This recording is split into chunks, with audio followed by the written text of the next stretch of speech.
Yesterday we talked about basic data types as usual that we have in other programming languages. And also we came to know about what is functional programming language. Functional programming language is all about avoiding mutability.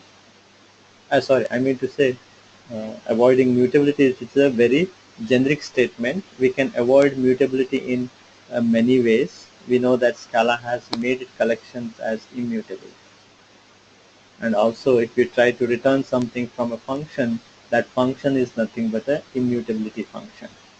So the idea here is to have a clear-cut differentiation between mutability and immutability. Any function that does not return anything, it's a developer responsibility that that data has to be saved somewhere.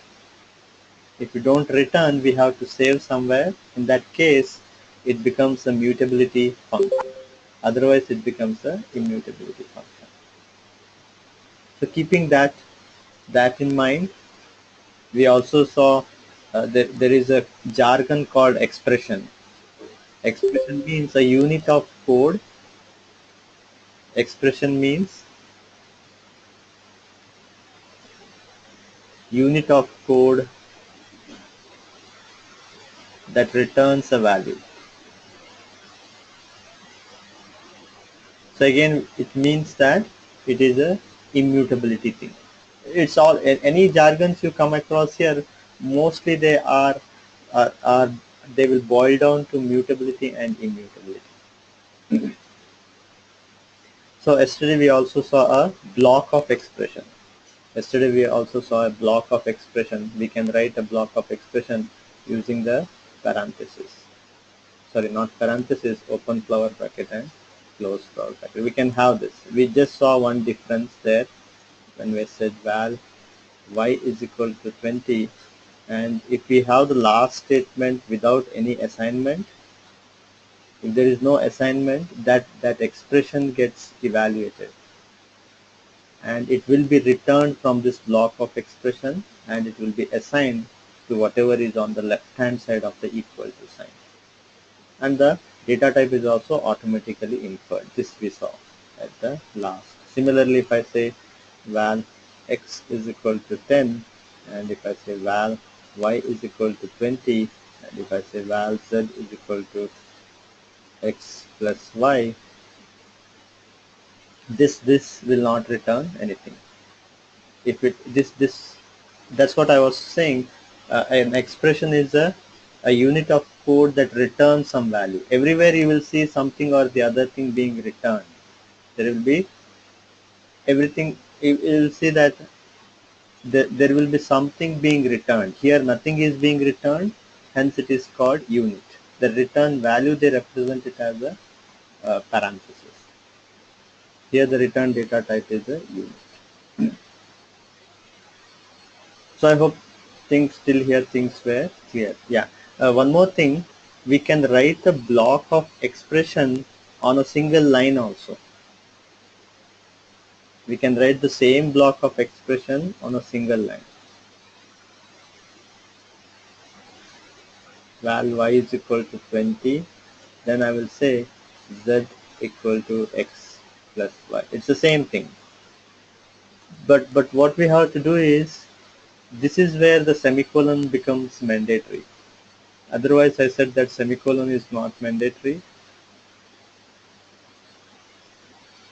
Otherwise, it becomes a mandatory, because we have to differentiate different expression, multiple expression. Otherwise, the compiler cannot know that this is the end of the expression. Compiler will not know that this is the end of the expression.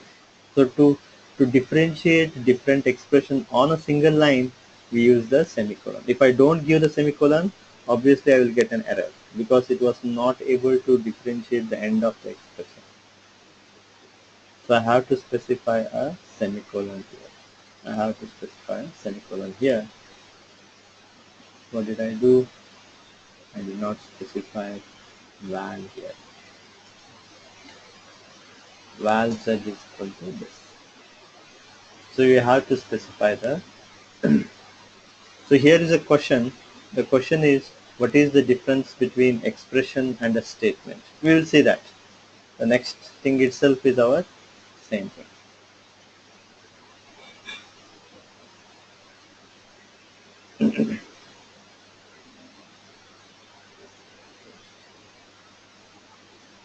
So all these things we saw.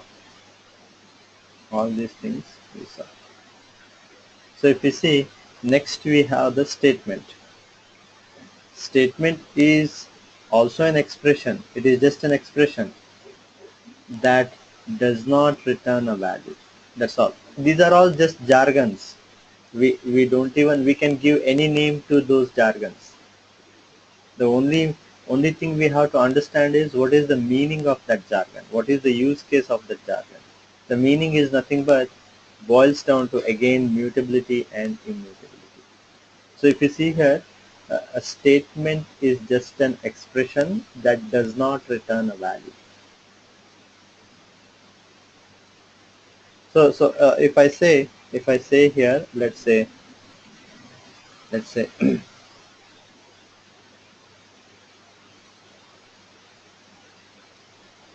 we have a println hello Scala. So it just prints the content here. So this is a function. We know that println is a function that takes string as a parameter or anything as a parameter and it will print it. Now what is the return? What does println return? What does println return?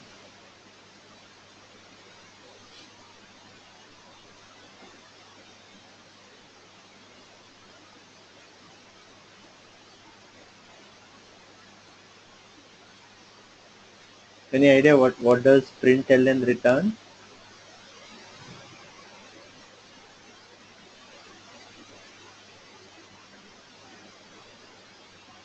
Any guess? Any guess on what will it return?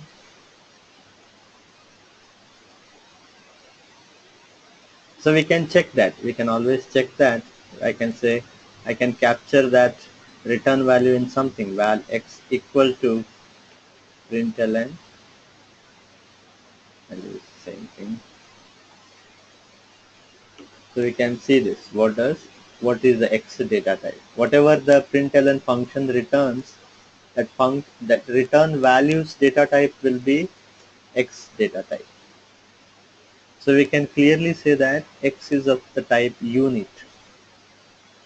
Meaning println function does not return anything. This function does not return anything.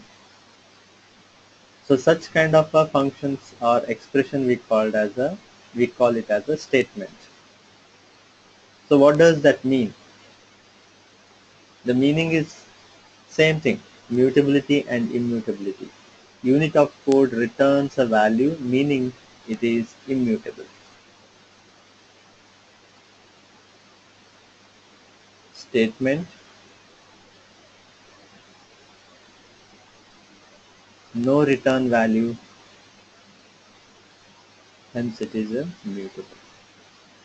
So obviously println should be doing some mutability here. Obviously println should be doing some mutability, some modification. What it is modifying? It is modifying the console. It is writing to the console. So that's the mutability we are achieving. That's the mutability we are achieving. So that's the difference between uh, expression and a statement. So this we can call it as a statement. So I hope, Kishore, that was clear.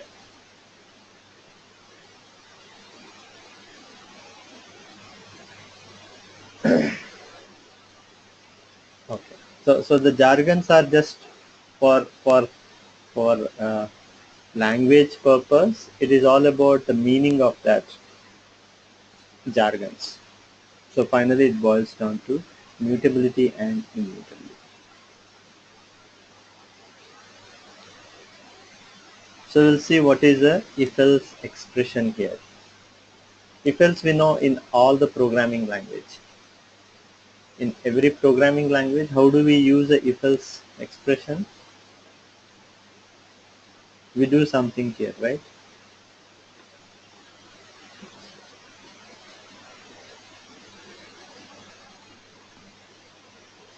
We say if some condition here,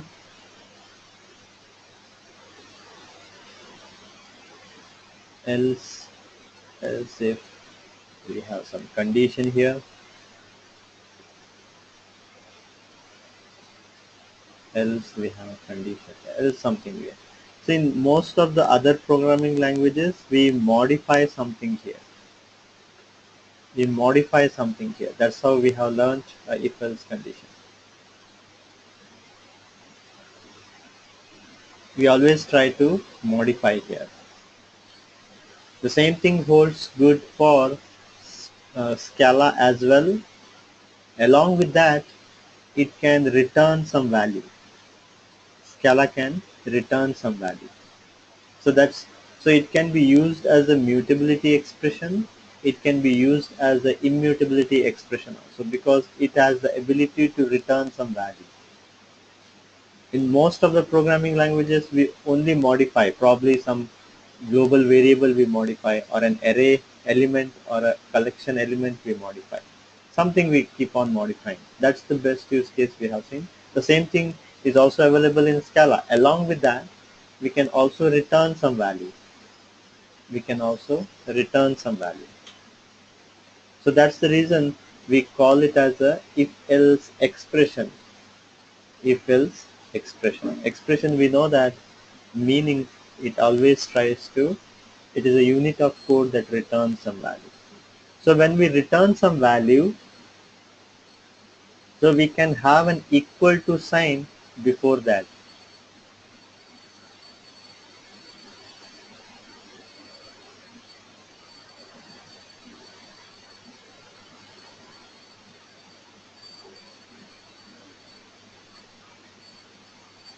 If here is a question, if no return value is mutability, what happens if the object is of the type val?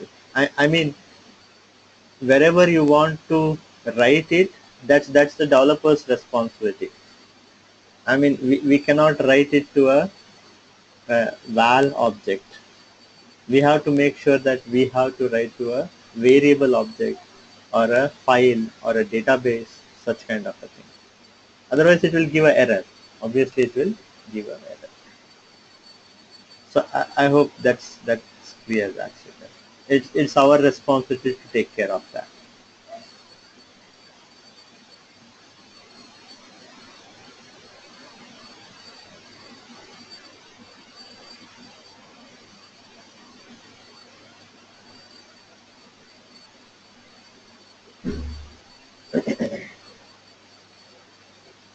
Yeah, keeping that in mind. As I said, since if else is an expression, if else can also return value.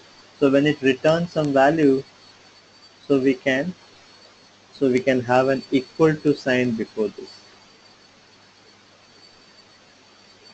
because if also returns a value. Hence we will usually see a equal to sign also, which in most other programming languages we don't see. Here we have a follow-up question. We shouldn't write in val type variable. Yes, we usually don't write in a val. We usually don't write a val. The question is, we don't write in a val. The meaning of that is a bit different. So let's say we have a class of, say, val x, val y. We usually don't modify this class x when I say, uh, sorry, class ABC I will say. So I can say val ABC is equal to new ABC. So if I try to modify, I should create one more object of this class. I should not modify when it is val, I cannot modify, but I can always create one more object with the modified value. Val xyz I can say. So that's the idea. You always create a new object with that. That's the idea.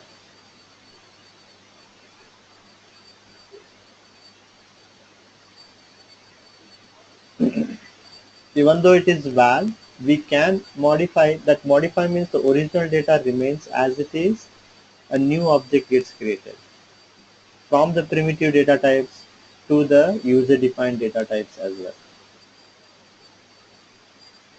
So I hope that Uh, was.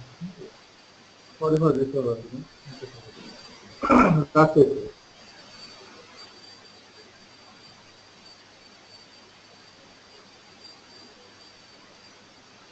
About Rashid. Yeah, yeah. Go ahead, Rajshekar. Yeah, it said, right, the val and where. Difference is that val is immutability, right?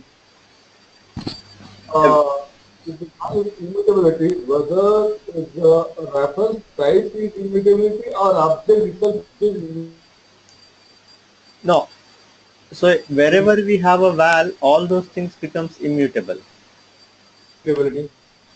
Wherever we have val, inside the Cannot modify members. the object or we can, No, no. The if the object we can define as val. Everywhere we have to either specify val or val. yeah, yeah, exactly. Suppose if I define the object ABC val, I'm assigning that val to where I can modify the object, right? Uh, Come again. See, first statement is I'm going to define a val ABC equal to new ABC object. Okay? 1 second. Let me say class. Let's say x, y, z, and you have some val x, val y.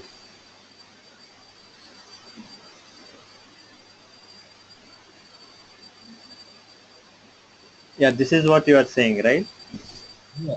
Here, val is immutability means XYZ is immutable. It means that we cannot assign anything to the XYZ, right? Correct. You cannot assign anything to x, y, z. Okay.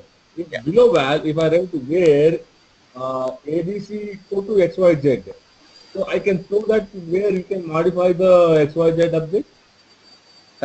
If I say where ABC is equal to Equal to XYZ. new x, y, XYZ, z. not new, not new, not new. Only XYZ. Sorry, I lost your voice. Sorry, a reference variable. No, no, we are. Uh, Yeah, this where ABC is there. Now, what's the question? ABC equal to XYZ. Variable, val variable. Yes, yes, we can assign that. So that ABC we can modify the object. No, internal object you cannot modify. So even though it assigned to where, right? See, here can you write the statement So where ABC equal to XYZ? no, this is modifiable. We are saying this is modifiable. Yeah, yeah. My question is ABC equal to XYZ. Right. No, no, no. Can you remove that new XYZ? Can you remove that? Okay. Assign XYZ.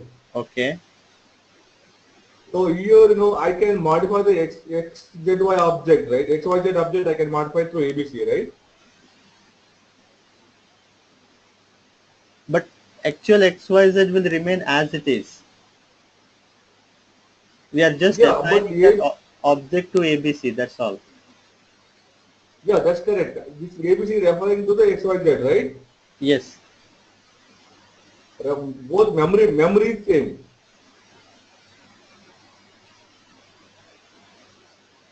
Both memory. No, no. This will be allocated in some memory. Hmm. This will be allocated to some memory. Yeah, but same object, they're referring to same object memory, right? Same object memory. So if you see, But this is the object. Somewhere it yeah, is allocated. yes. Now XYZ will point to this. Hmm. Similarly, one more object got allocated in the memory. Now ABC is pointing to that object. Now we are Oh, making is it? this object to point here. Yes. That's all. Yeah. But you Now, cannot make both anything, any other objects. XYZ cannot point to any other objects now.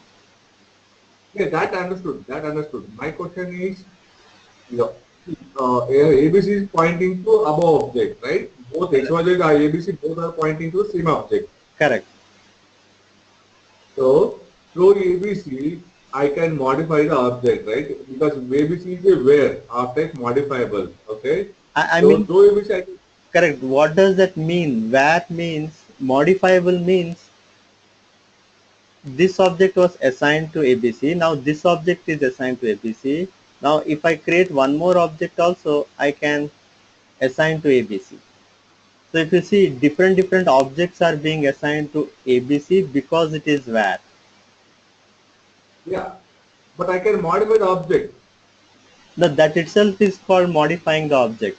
You are assigning Okay. different objects to ABC. That itself is meaning as a where. So you are trying to say internal of the things, modifying the objects. Are you meaning?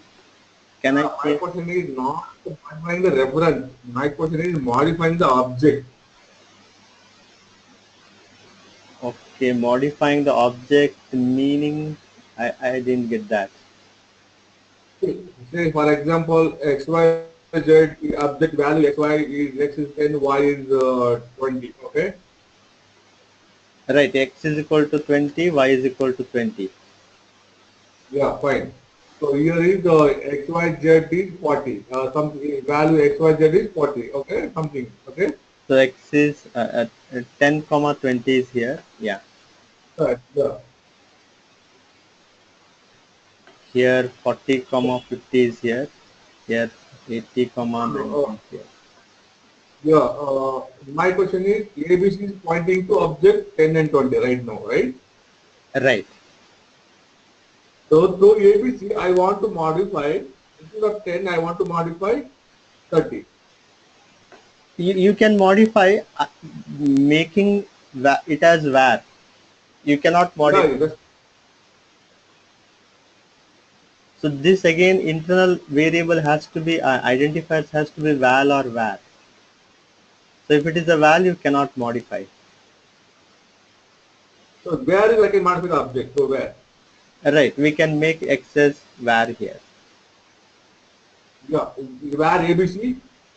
Yeah, I can modify the ABC object. ABC object is having the pointing to object 10 and 20. Now instead of X 10 and 20, I can modify by 100 and 200. I can Yes. modify that Yes. object.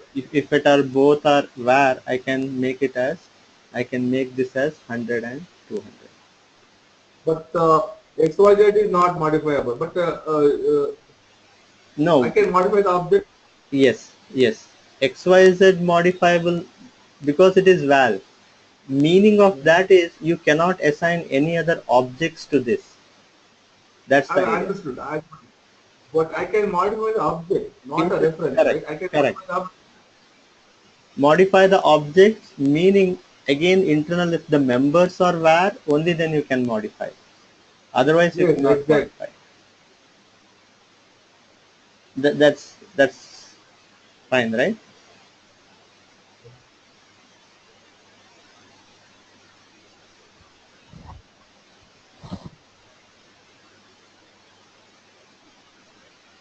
Yeah.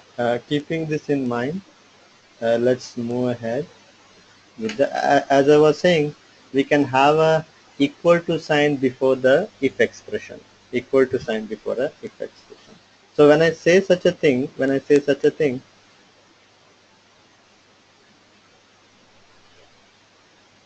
so I can say val x equal to, I can say if condition, I can say if 10 percentage 2 is equal to 0, then I will say divisible by 2. Divisible by 2. So the compiler takes care into account the return value from the if condition as well as the return value from the else condition. Even though you don't write the else condition also, it will take care. it has to decide what will be the return value from the if expression and what is the return value from the else expression. So keeping that in mind, so we know that the body is returned as I said here. As I said here, the body is returned. Whenever I say if as an expression, it will evaluate the body, and it will return from here. We don't have to use the return keyword. Whatever we know that whatever is the last expression in the block of expression, that will be returned after evaluating. So that's the idea here. Here also we don't need a open flower bracket, close flower bracket if there is only one expression, as usual in other programming language as well. Here is the question: is this possible only in functional language? Which one, Kishore?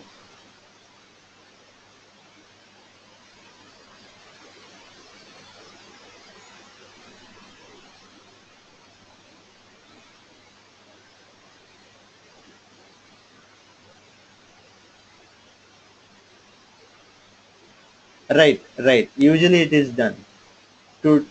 I mean to say, it is because of the functional language. Because of the functional language, we are trying to return some value and assign it. Otherwise, we usually don't do that.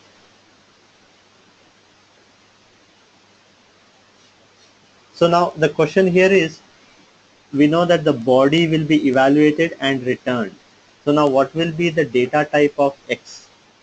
The question here is, what is the data type of X?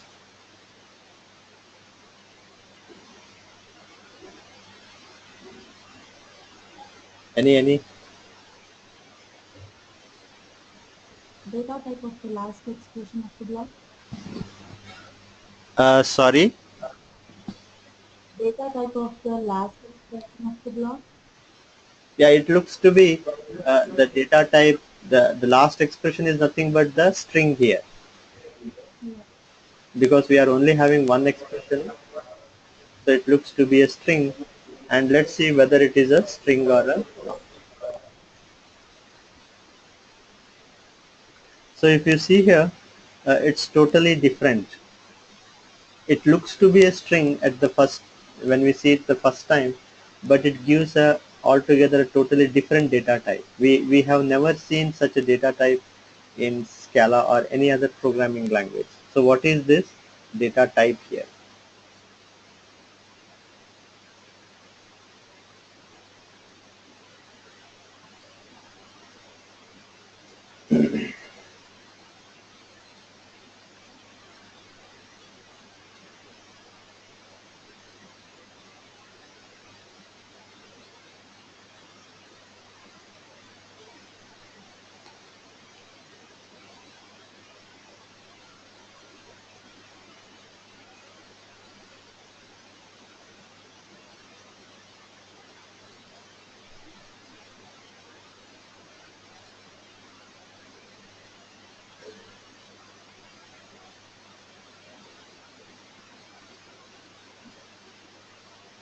So if you see here,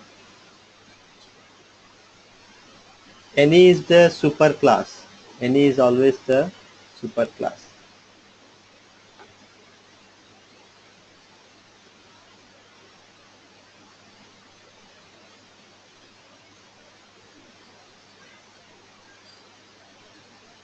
So it returned the data type of X as any. But where was our return type? We were returning string, but it set the data type as any. Why it was done in such a way? The reason it was done is because let's decode that code actually. So we had, if 10 percentage 2 is equal to 0, we said divisible by 2. We just said this, and we said val x equal to. We are returning some value from the if expression. So as I said earlier, the compiler also takes care what will be the if return value and what will be the else return value, even if we don't write the else condition. So if I decode that, if this condition is true, if the condition is true, we are returning string. Let's assume what will be the else. If the condition is false, what is the return type here? If the condition is false, what will be the return type? If the condition is false means there is no code to execute. We don't have any code to execute. So since there is no code to execute, nothing will be returned here from the else expression. Since nothing is returned, the return data type will be unit in that case. But we are trying to return two different data types, and we are trying to assign that two different data types to a single identifier, which is not a which doesn't happen. You cannot assign two different data types to an identifier. It has to have only one data type. So that data type is taken as the common parent data type.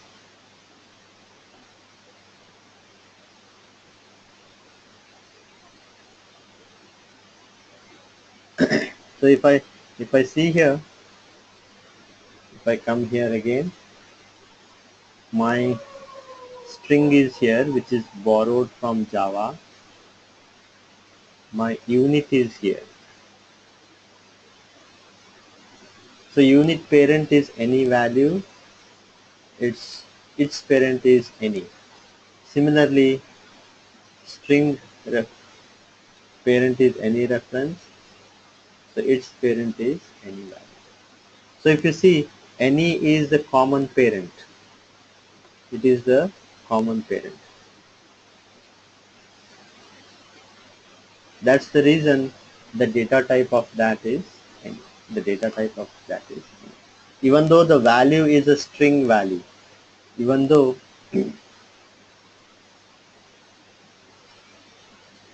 if you see the value is string, the data type is any. So if I say something like this, if 10% is 2 is equal to 0, then I return 0, else I will return something as false. True and 0 and false I am returning. Again I am returning two different data types. Let's see where are those two different data types. So we can see that I am returning 0 means it is an integer.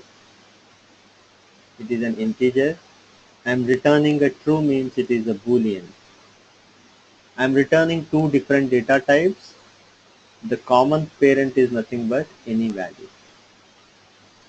The common parent is any value.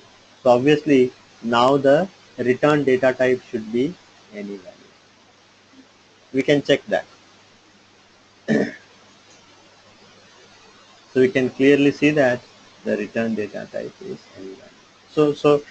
So the idea here is, the point to be noted here is that we have to we have to have both if and else condition to have the same data type. I can say here, never try to return two different data types. I can say divisible by 2, else I can say not divisible by 2.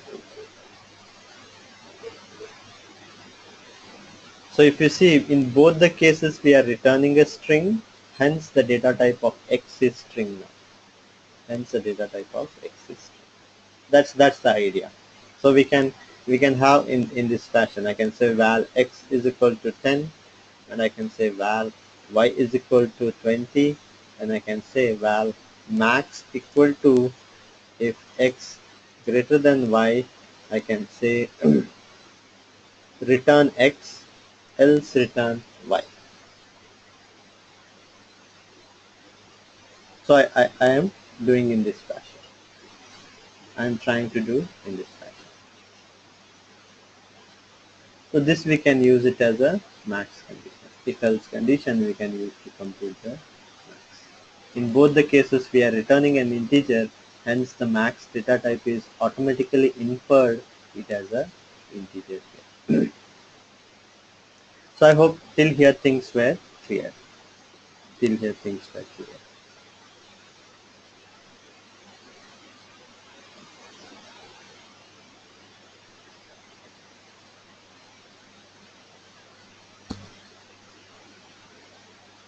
In a similar fashion,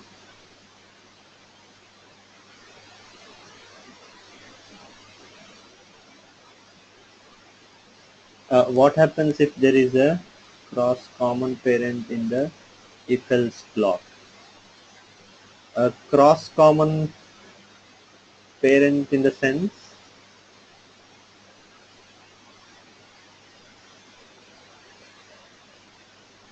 it will always From class common parent in the sense that one is any value, one two. Can you open the hierarchy?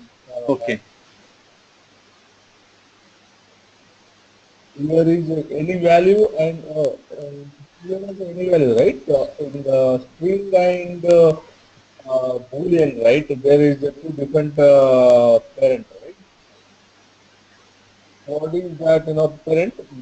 String and boolean. Boolean parent is any value, right? Right. This is what you are talking, right? Two different. Yes. So it will take the common parent. I mean to say, any is the common parent. Here is what is the string immediate parent? Sorry, Any value, right? String immediate parent. immediate parent. I mean, yeah, Any is any. any value, right? Sorry. I think you go ahead. Yeah, a string immediate parent is any value, right? Any value, right? No, no string. Any reference. Oh, yeah. Oh, what in that case, what is that? What happens if my if else conditions, one is boolean and one is string? What type of that assign variable type? No. That's what we. So the common parent is this. Okay, okay. So it is any is the parent of unit also, any is the parent of string also. So the common parent will be taken. Yeah. Okay.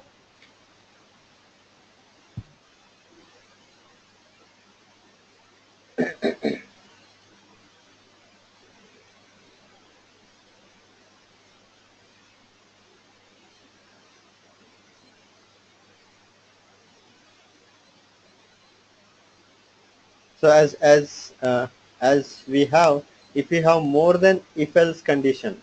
So if you remember other programming languages, we use switch cases.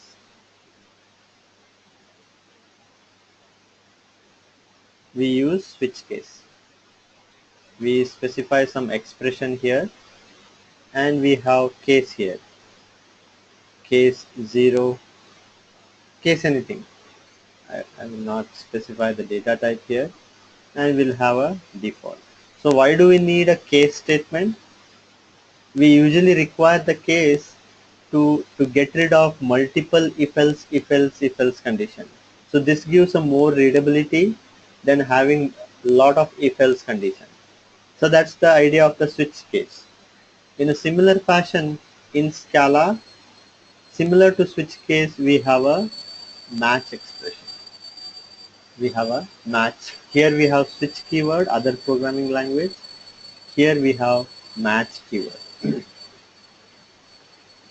The expression is given after the switch keyword. Here the expression is given before the match keyword. It is given before the match keyword. And then we have the case.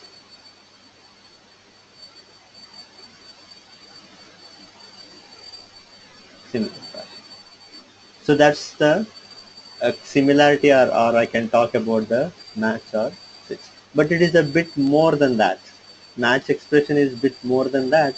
Meaning here in the switch we can, the cases could be only primitive data types, like a boolean, like an integer or a double, such kind of a thing, a primitive data type. Here the cases could be, here it could be primitive and complex data type.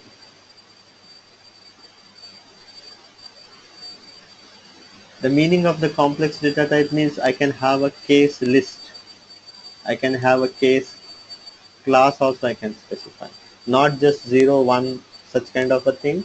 I can also have these things. So that's what match expression is, more than switch statements we can say. So but we need to have certain use cases. Without having any use cases, what would be the, why do they simply have complex data type also as a part of the cases here? So we will see that as well, what will be the use case of that. But first we need to understand collections for that. First we need to understand the uh, classes also. So once we learn that, first we'll start with primitive data types, then we'll learn collections, then we'll learn classes, and then we'll fall back to again match expression with complex data types. So but the idea is same. Instead of switch we can use the match. So to make it work here, so I can say val, we have already defined x and y. We have already defined x and y.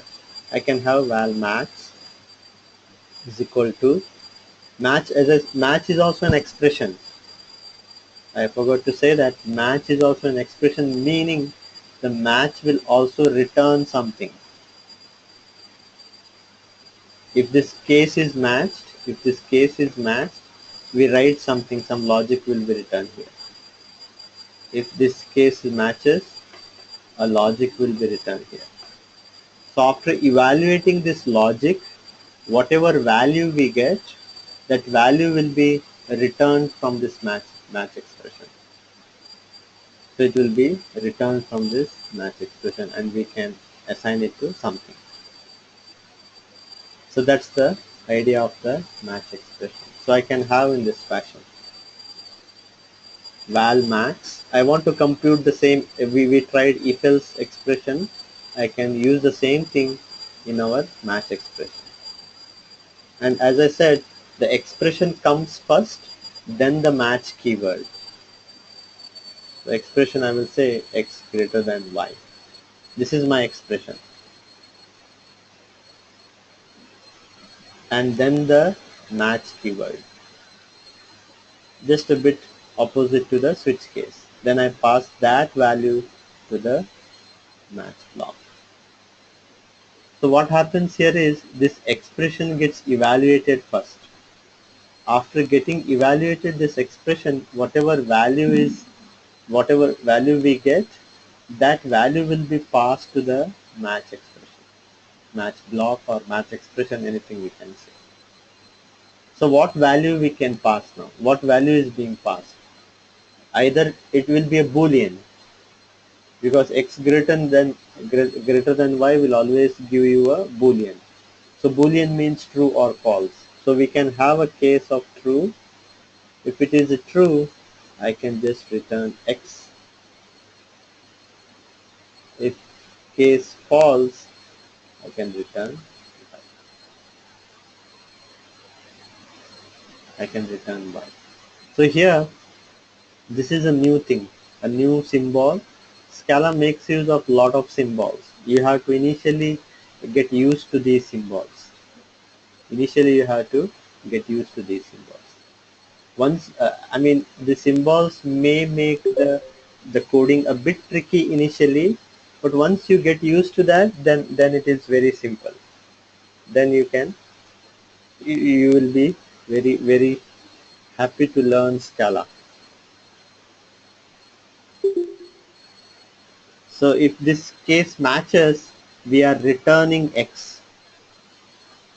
If this case does not match, And I mean to say, if this case matches, if it is a false, we are returning y.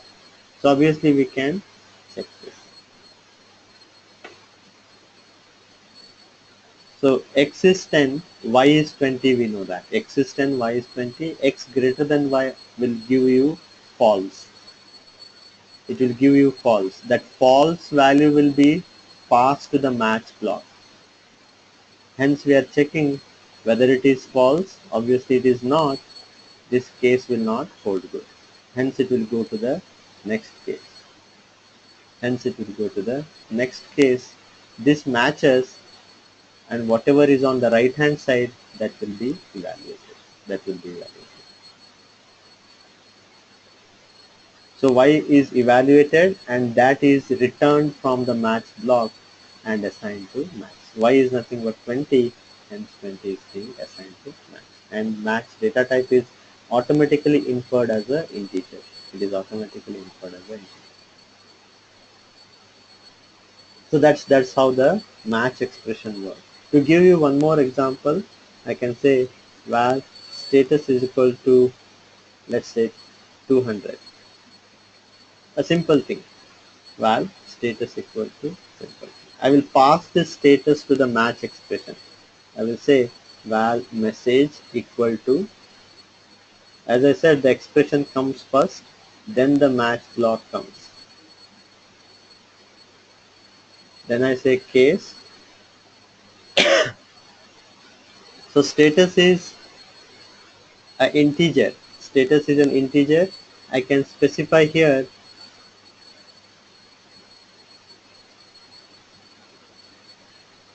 yeah, here is a question. What is the meaning of this symbol? Yeah, with respect to match, we can assume that this is just a symbol being used to differentiate between the case and the actual logic. Like we have case colon in other programming language, here we have a arrow.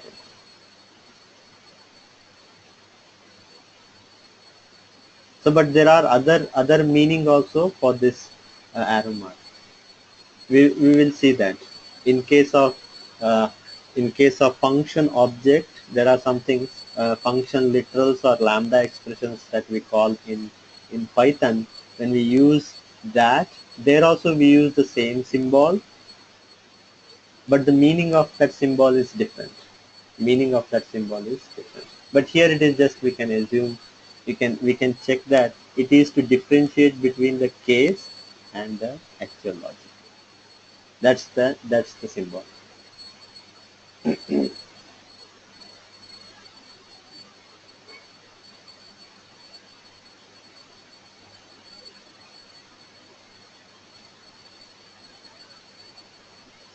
So keeping that in mind, now we are having status is equal to 200, and we are passing status gets evaluated and the value is passed to the match. So when we pass the value, so we can check whether it is equal to 500. I can say if it is 500, I will return saying that critical error. Case 200, I will say success. As simple as the previous example. As simple as the previous example, status gets evaluated, 200 will be passed to the match block. This case does not match, this pattern matches. This case or pattern matches. Hence, this expression will be evaluated and it will be returned from the match block and assigned to. Now we can do one thing.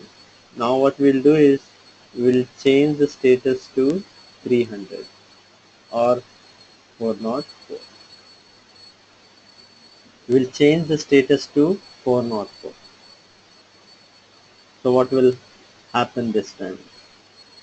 I'll rewrite the code once again. Status, then the match expression, then the case. I will say same thing, 500, critical error, case 200, success.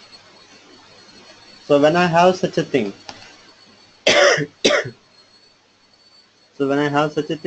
now status gets evaluated first. Obviously it will give 404. Now 404 will be passed to the match block. This pattern does not match. This case pattern does not match. So none of the cases match here in this match block. None of the case match. So in such a case, what happens here is it will return an error. It will give a error. A runtime error you will get. So we can check this here.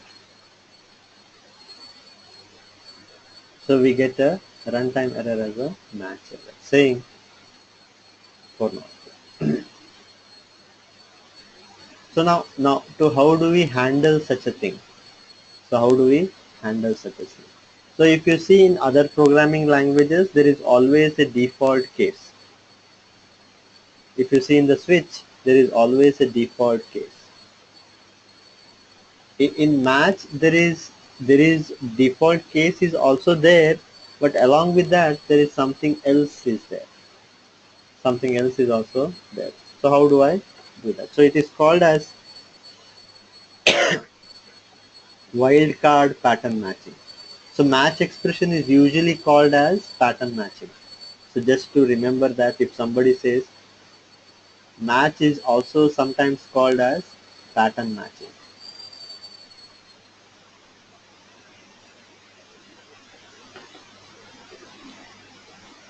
So when you want to match lot of things, so we call it as a wildcard pattern matching. If such an error comes, so we can solve such an error by wildcard pattern matching. So there are two types of wildcard pattern matching. First is called as value binding. First is called as value binding. Second is called as default. Actually it is underscore. Default is here. Default is represented using the underscore.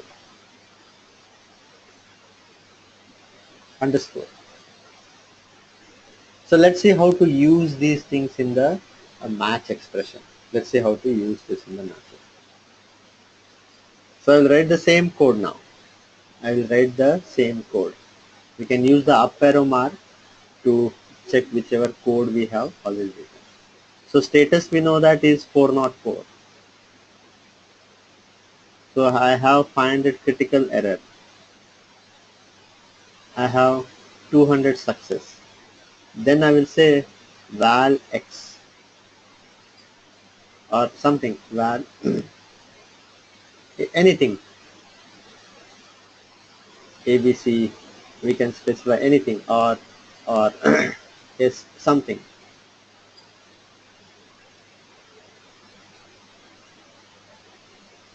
So this is what we call as value binding. This is what we call as value binding.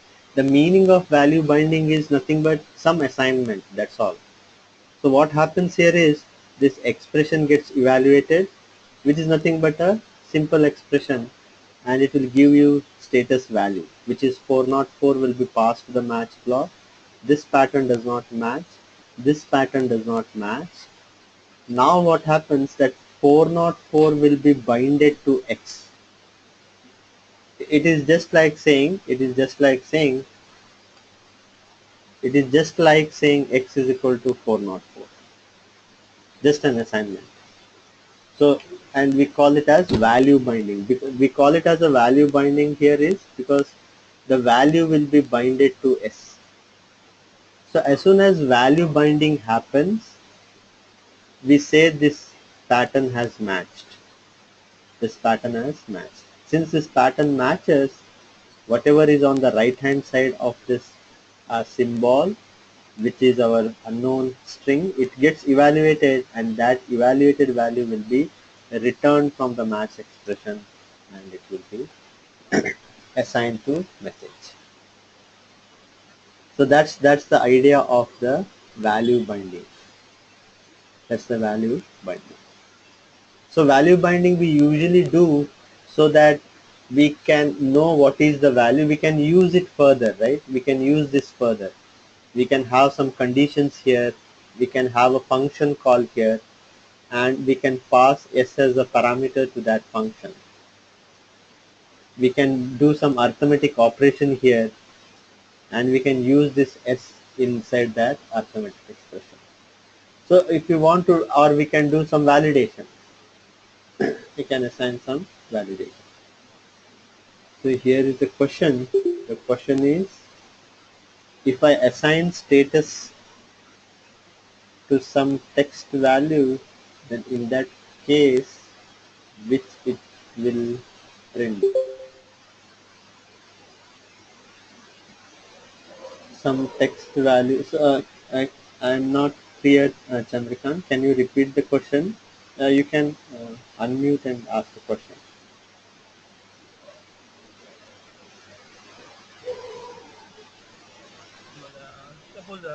Suppose the status instead of integer 200, so can we assign to some other value also, right? Like suppose the status equal to some text value, some string value. Oh, you are saying val. Let's see that val status is equal to Scala something, right? Right. So now it will fail here.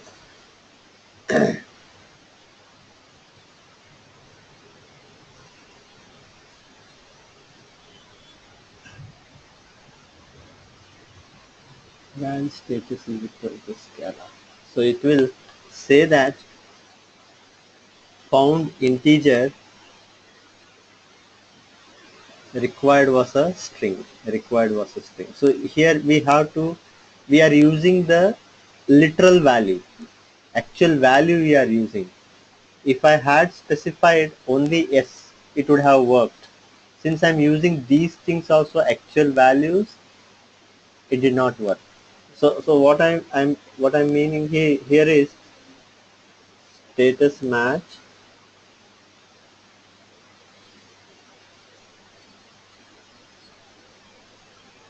So I can say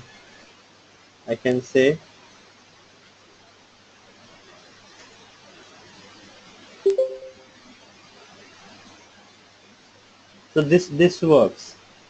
This works.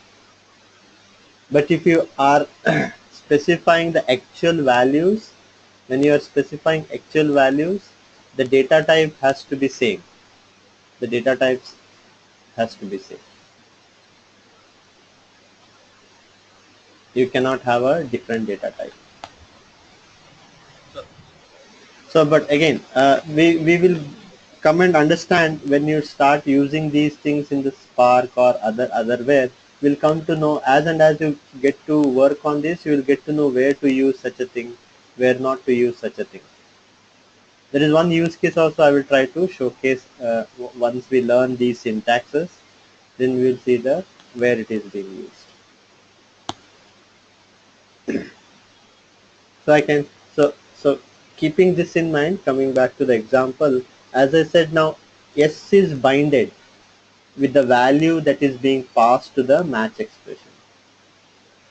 So what is the use of having binding? The use of having binding is we can validate that, we can pass it as a parameter to some function, or we can use it as a expression in some arithmetic operation. Anything we can do it. Anything we can do it. Along with that, Scala also provides a built-in validation. Scala also provides a built-in validation with value binding. So it is called as pattern guard.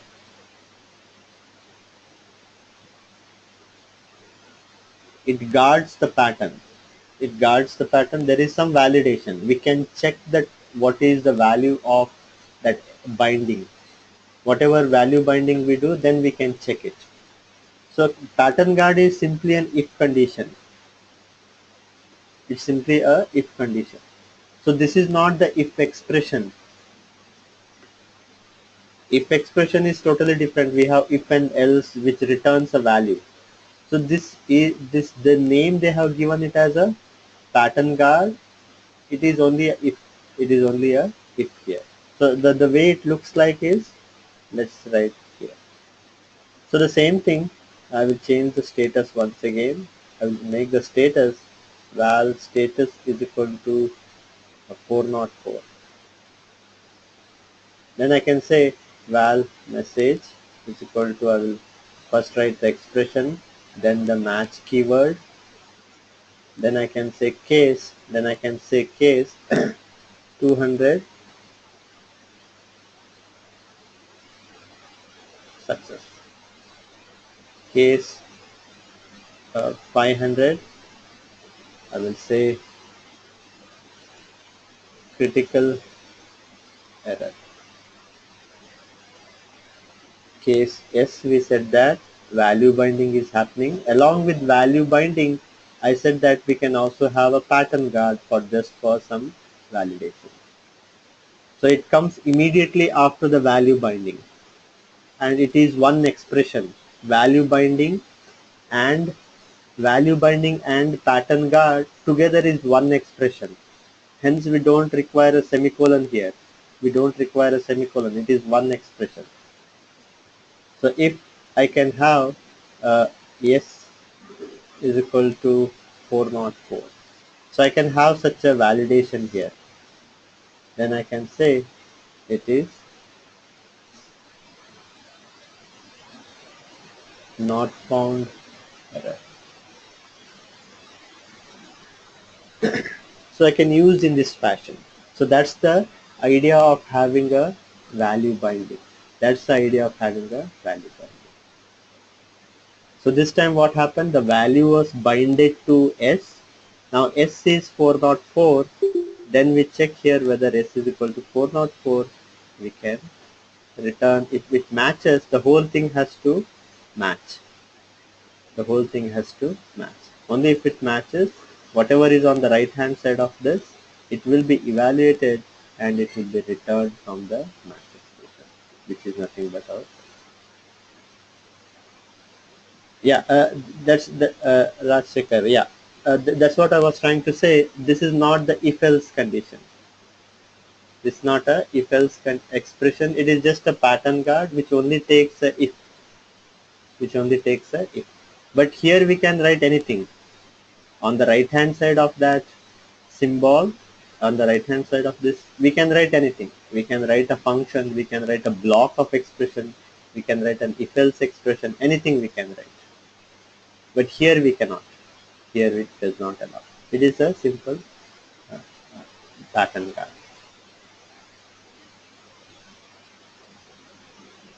So I hope that was clear.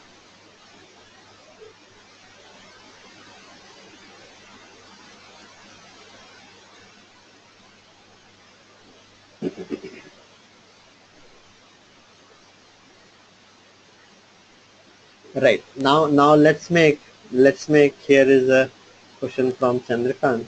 Let's make status is equal to, instead of 100, I will make 302. Nothing like that. 100 also we can give, but I don't know what statement I have to, what string I have to return. I don't know what is a 100 return value, what it signifies. We know what is 302. 302 we can say it as a temporarily moved. So we can specify 100 also. No, nothing like that. No hard and fast rule. So let's run this program once again. Now status is 302. We have 200 success. We have 500 critical error. Then we have this.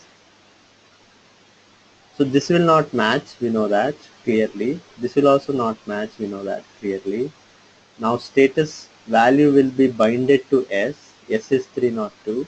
Then we check whether it is 404. Obviously this does not match again. So we know that none of the case matches. If none of the case matches, obviously we'll get a obviously we'll get a error. So in such a case, what do we do? In such a case, what do we do? So this is where the other one more wildcard pattern comes, which is a default, which is our default case. So we usually represent our default case with a underscore.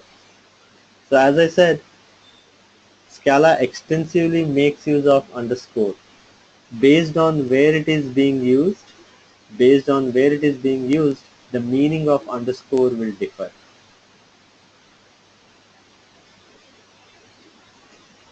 So I can say here case underscore, which is our default, then I can say here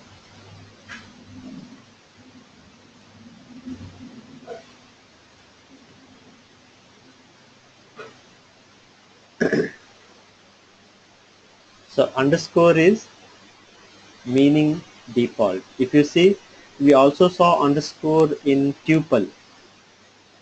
We saw the tuple data type. There we use underscore 1, underscore 2, underscore 3 in that manner. To access the elements of the tuple, we used underscore. To have a default case in a match expression, we are using underscore. So that's what I was trying to say. Based on where it is being used, the meaning of underscore differs. There are some more other meanings also for the underscore, and we will be learning one by one. But I hope the match expression was clear. This is how we usually write a match expression. First, all the numeric types if you want, or the value binding we can use, and last will come as the default. If you put this default case at the start, none of the other cases, the compiler will never reach or evaluate that at all. None of the code will be reachable, because every time underscore will be reached. So you have to always keep it in that order. You have to always keep it in the order. So that's how the match expression works. So this is the simplest form of match expression, because we are working on primitive data type. Data types are either integer or it could be anything, but we haven't seen the complex data type. We will learn those things as well. But I hope till here things were clear. So we can also have in this fashion, and or we can have. So you can evaluate these examples. You can evaluate these examples. Day is we have set as Monday. The day will be evaluated. Monday string will be passed to the match block. It will check whether it is Monday or Tuesday. Anything here. If anything matches, whatever is on the right hand side of that symbol will be written here as a weekday.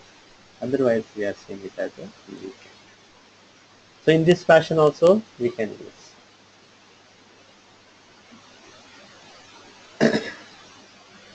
Wildcard we saw, wildcard patterns, which is value binding. Any identifier you can specify. The value gets binded to that identifier. Similarly, underscore we know that is a default case. We can have a underscore. So all these things we have seen. Pattern guard we can have, conditions we can have conditions.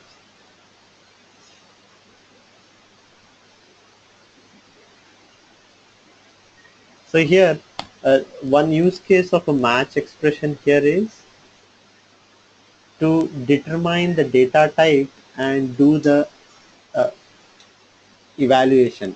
What I mean to say here is, let's say I pass x here. I pass x to the match expression.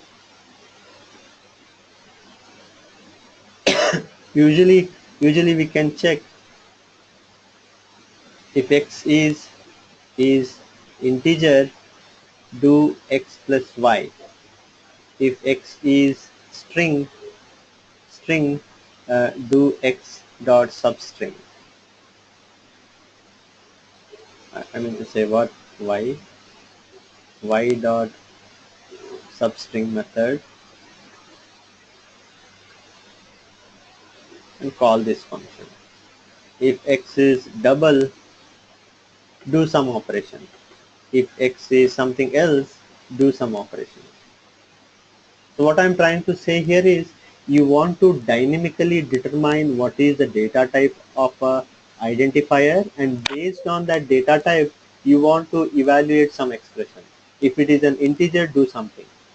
If it is a string, do something else. If it is a double, do something else. So you want to determine the data type dynamically, and based on that data type you want to do some functionality. So you can achieve that things using the match expression. Usually in Java, how do we do?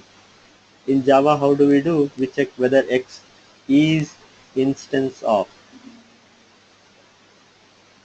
We check whether is instance of integer. If is instance of integer, do something. If is instance of string, do something else. If is an instance of some other object, do something else. So based on the data type of an object, we do something. So that can be achieved with the match expression here. So this is what we are trying to see. But before that, there are some things we forgot to say here. I forgot to say something here called as a, let's see that first. Otherwise this will become a bit confusing. So there is something called as a string interpolation. There is something called as a string interpolation in Scala, which is usually same as string formatting. Usually same as string formatting. What do I mean by string formatting? So if you see anything like,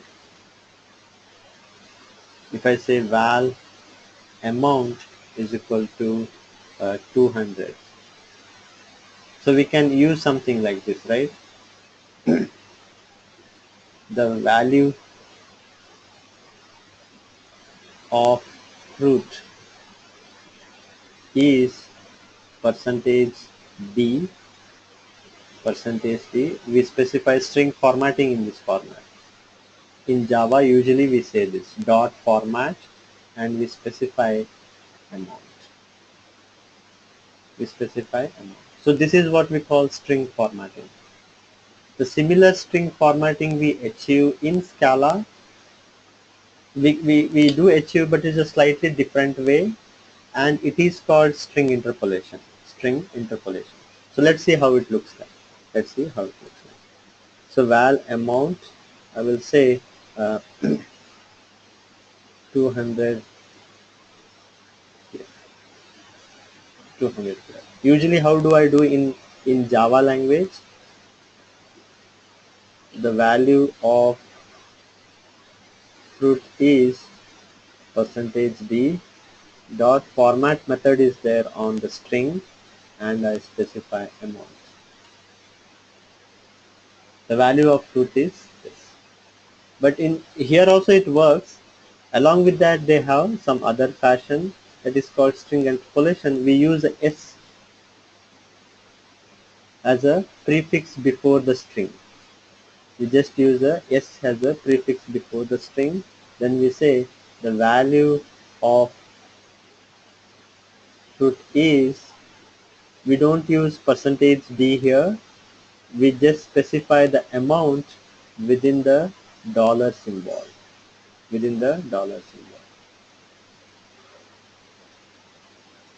So this will give me the same result. So this we call as a string interpolation, which is used for string formatting. Not only that, we can evaluate an expression also. A block of expression we can specify. I can specify a block of expression. I can say amount star 2. So that this gets, whatever is inside this block gets evaluated. And that evaluation happens only if there is a dollar symbol. So such things we can do. So we are formatting our string. So this we call as a string interpolation. In a similar fashion, if I want, let's say my amount is 10 point something, 10 point something, but I only want the first two decimal points. First two decimal points. Let's see whether it works with the string interpolation. Usually say the way we say is percentage dot. I forgot that. I hope we say in this fashion. Here is a question: can I change the amount to double data type?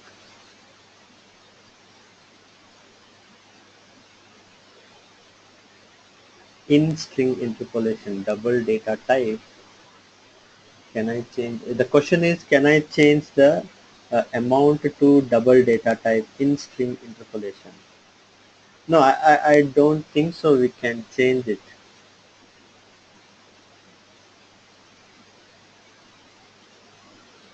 Let's check. Let's check. I will come to that. Let's try that example. First, we will finish this example. As I said, I want only the first two decimal point. I want first two decimal point. That is, it has to give me 3, 4. But it did not work with the S prefix. It did not work with the S prefix. To make it work, we have to use a F prefix. We need to use a F prefix. So if you see, F prefix takes care of such things. Any decimal formatting you want to do, any different kind of formatting you want to do, we use a F. Anything simple we want to do, we use a S. We use a S. We use a S. So that's the difference between S and F. These are the only two available. We can use S or F. So let's check with that question whether we can change the data type to double. The question was whether we can change the data type to double here. Amount is there. We know that amount is an integer. To double should work. I think so. No, it doesn't.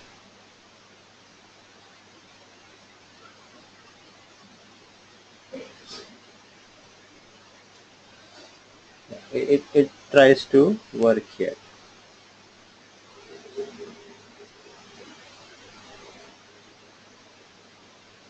So 10 has been given as a double.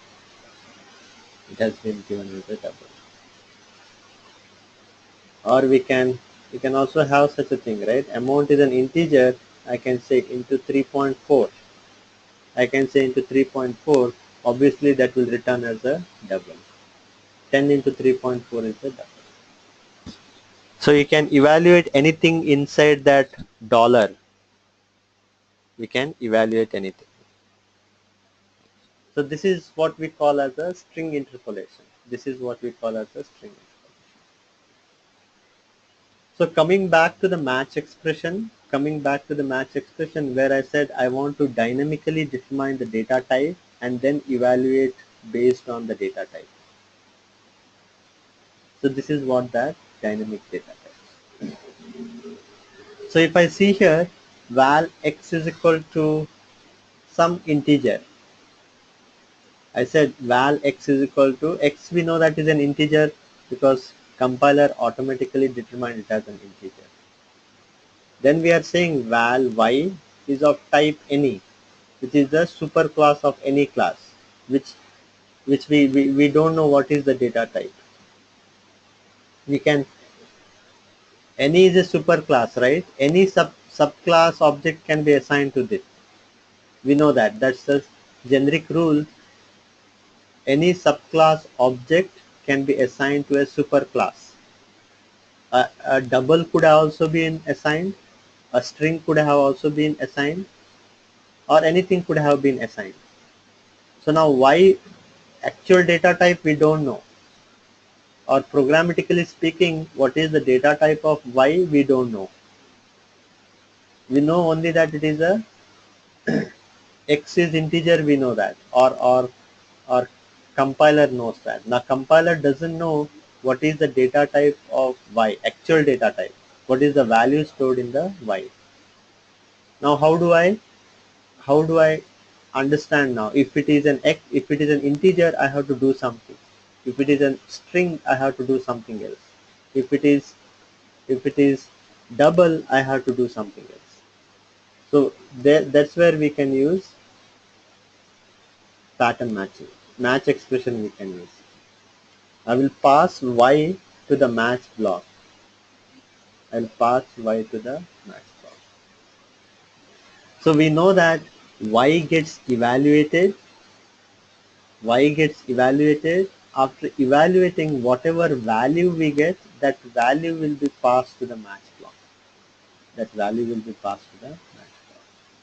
So when we pass that value, this is how we do this. I can say case A, and I will check whether it is of the type string. That condition also is put here. We know that this is not kind of a condition. This is how we define a identifier. We are explicitly specifying it has to be a integer string identifier. If it is a string, if this matches, whatever is on the right hand side, it will be evaluated. On the right hand side, we are having a string interpolation, which will just return a character. If it is a double, we are just doing some more interpolation. We are only returning the decimal, 2 decimal point double. If it is a float, again we are returning only 2 decimal. If it is a long, we are just appending L here to the string interpolation. L is being appended. If it is an integer, I am just appending I here. So not more any complex things I am doing. We are just trying to differentiate what is the which data type it is, and based on that we are evaluating something. Based on that we are evaluating something. So I will just copy this and I will just paste it here.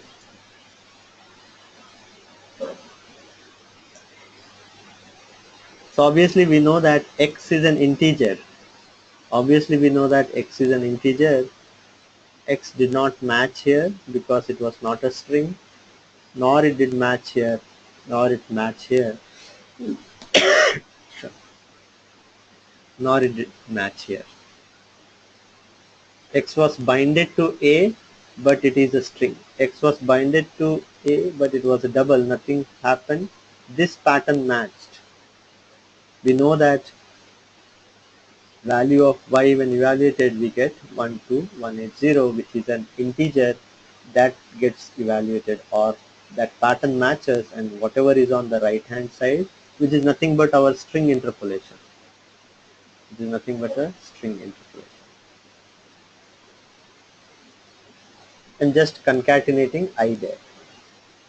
We evaluate A and concatenate I. So this is one of the use case of a match expression.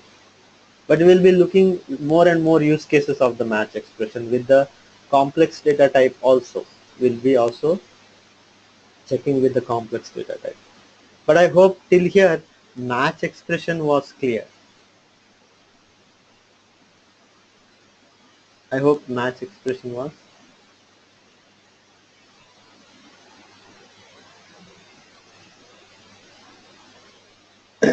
Yeah, here is a question.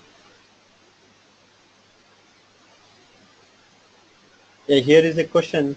After this symbol, can we put different data type? No, the idea here is we can put those things, but the idea here is we can write anything here.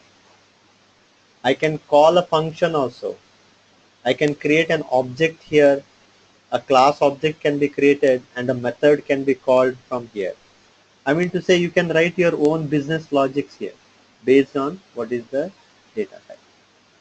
So I hope, was that the question or you had something in his mind? I mean to say you can write anything here. Your business logic we can say. So I think depends on that business logic. The Correct. return type is any type, right? Right, right. B- biz, So, right, right. so That's true. If you have a totally different data type, here if we have a different data type, here if we have a different data type, then again I said that match is an expression. It will return a value. If you are returning different data types for different cases, a common parent data type will be returned and it will be assigned to message. So we have to make sure that we usually return the same data type based on the use case. in this case, if I write a different data type, the output is any or kind of what type of data type is returning. Yeah, it will be the common parent data type. Common parent. So meaning is the same. I mean to say, so if we are returning somewhere as, if we are returning in the match expression, if we return long somewhere, if we return character somewhere, in one case you return unit. So in that case, the common parent of everything is any value. So it will, the return data type will be this. So it depends on what you are returning. It's always the common parent. Always the common parent.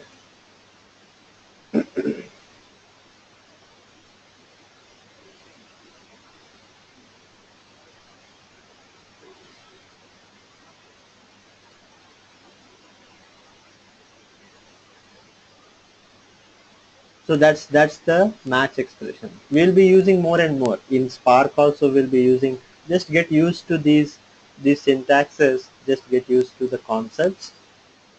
And when we learn Spark, we will be using, going forward also we'll be using. I would recommend to keep on practicing these things. Write and practice. Next we have the loops. Next we have the loops here. So as I said, as we saw the if expression, as we saw the if expression, what does the if expression does? I mean to say, in other programming language. In other programming language, we modify. But in Scala what we do? We can modify also, that those things works as it is. But we also can also we return something from here. The same thing holds good for also. In most of the other programming language, what we do is we modify something. We modify something. We usually modify, we compute the total. We usually do something, right? We will say where sum is equal to 0. Then we go through the loop for I is equal to 0, I less than 10, something, then I plus plus, then we say sum plus equal to 0. Sorry, sum plus equal to I. So usually we do this. We modify, we achieve mutability. We achieve mutability with the for expression. In Scala, we can do these things also, and we can return something from here also. Both, that's what I was trying to say here. Mostly I will be talking about mutability and immutability. So for is also an expression through which we can achieve mutability, through which we can achieve immutability also. So we'll see what are the use cases of mutability. We already know what are the use cases of mutability. To modify something in a loop, to compute aggregations, to a sum, or to modify a collection, anything. We'll also see what will be the use case of a for expression when we return some value from the for expression. When we return some value from the for. The syntax is a bit different here. Syntax is a bit different. Let's see what is the syntax.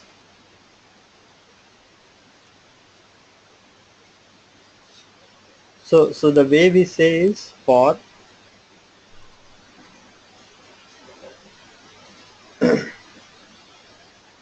I will say So this is a new symbol that we have got in for. New symbol. As I said, Scala extensively makes use of lot of symbols. So initially it may look tricky, but don't get back. I mean to say, don't lose anything. Just go ahead. Finally, it will be very fruitful. Then I can say instead of 1 to 7 something like this. So this is I run a normal integer for loop. This is how I run a normal integer for loop. And inside that I can just say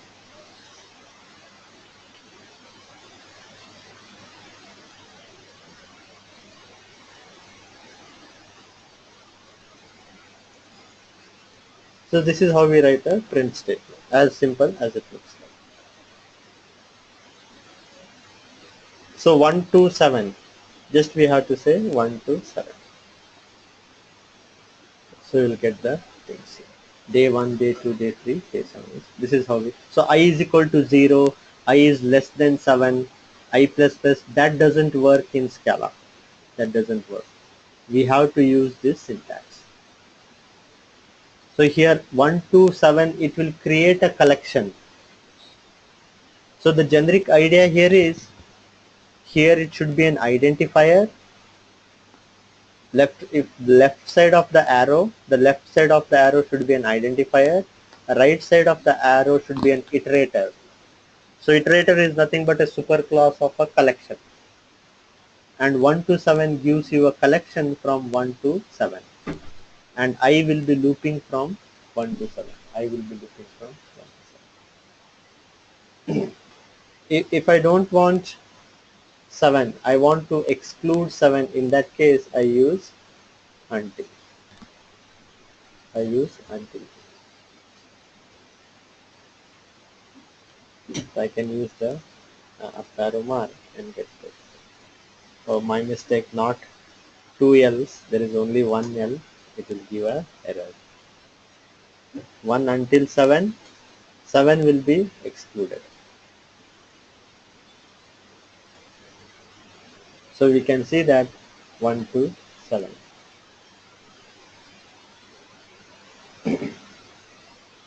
So this is how the for loop works. This is the simplest case of the for loop. And let's check what is the return value from the for. As I said, for is an expression. For is an expression, meaning it also has the capability to return some value. The compiler is designed such a way that it can return some value. So let's check what is the return value of for. Val x equal to for I 1 to 10. I will say println this. Let's see what is the return value.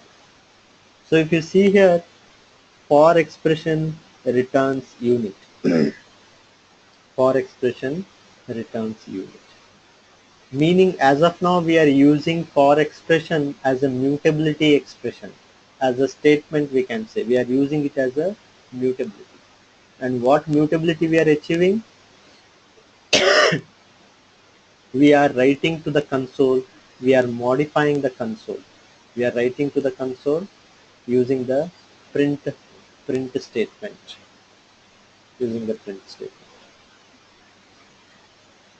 So I hope this was clear. This is a simple syntax. This will by default increment by 1. Now let's say I don't want to increment by 1. I want to increment by 2. How do I do that? So if I want to increment by 2, I just say by 2 here.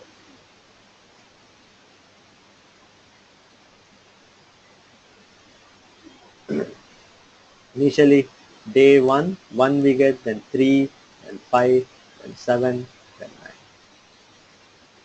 That's how we, if I want any delta value, you can specify any delta value. it should work fine.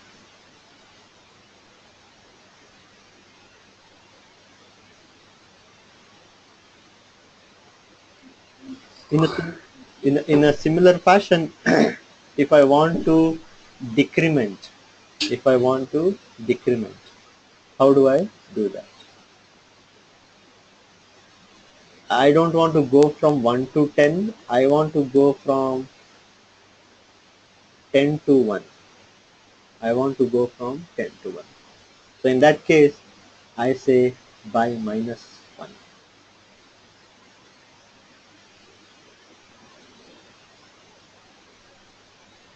In that case, I say by -1.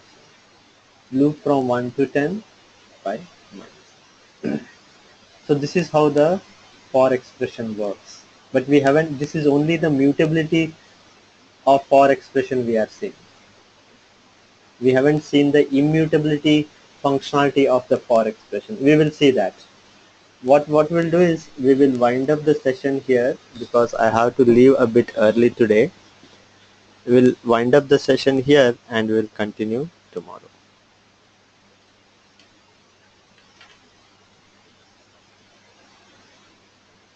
Yeah, thanks, Pramod. Yeah. Yeah, thank you everybody. I don't know, I don't have some of the people's email ID. Sudhakar email ID I don't have. And yeah, Kishore, I will share Kishore. Kishore, I did not share the video. I will share. Karunakar, I got it. Chandrakant, Divya, Jairam, Karunakar, Kishore. Yeah, Sudhakar, I don't have your email ID so that I can share the. I will share the videos. Pramod, I have a quick question. So yeah, go ahead. Yeah, on the VirtualBox, do we have the IntelliJ already installed Yes, for Scala? it is already installed. Okay, okay, thanks.